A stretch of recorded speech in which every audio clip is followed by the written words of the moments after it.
Try this for size. Now's your chance.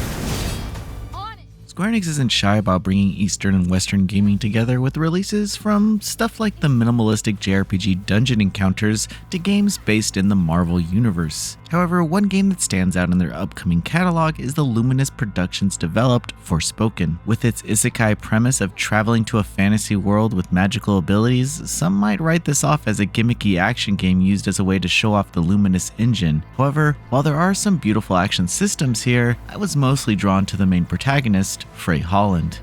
In Forspoken, Frey is a New Yorker set on getting out of the city and away from trouble. She does what she can to survive, but she's definitely struggling. As she finds herself heading down a rather dark path, she is magically transported to a fantasy world named Athia. If this wasn't strange enough, she also comes across some magical abilities after coming into contact with a sentient bracelet that she names Cuff. Her plan is to get home, but that's difficult when the world she's found herself in is overwhelmed with deadly creatures that were created by what is known as the Break. This miasma transforms humans and animals into beasts, but Frey is able to survive unaffected. I know this just sounds like your typical isekai, and as a premise alone, maybe it is. However, Frey is really cool. Her reactions to events and even comments during battle express her upbringing and personality. The writing for this character leaves room for growth, but her survival instincts and understanding of deadly situations are something that she learned way before she had magic. I really enjoyed hearing her cuss during battles or impulsively act without fully thinking things through. It just felt so real and grounded as a large monster appears and she simply says, "Oh shit," without coming off as overreacting. This writing in general felt natural and flowed so well during character interactions. The battle system is something I'll need to spend more time looking into. During the presentation, it filled me with questions about how the flow of the action combat system would work in the fast-paced situations. In execution, the various element abilities look fantastic, but then there are skill wheels and menus that make it seem like I'll be switching between elements in these menus more than I'll be actually fighting.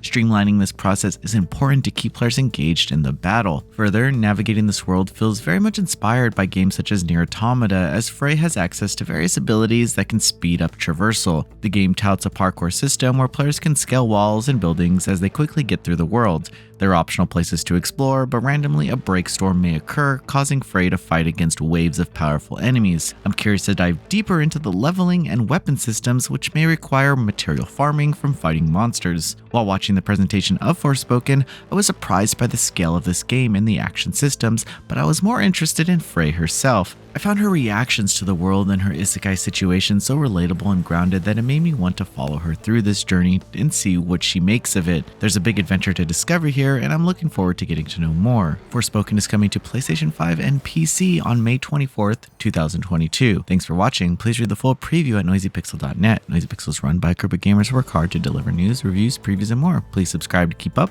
with all our future content.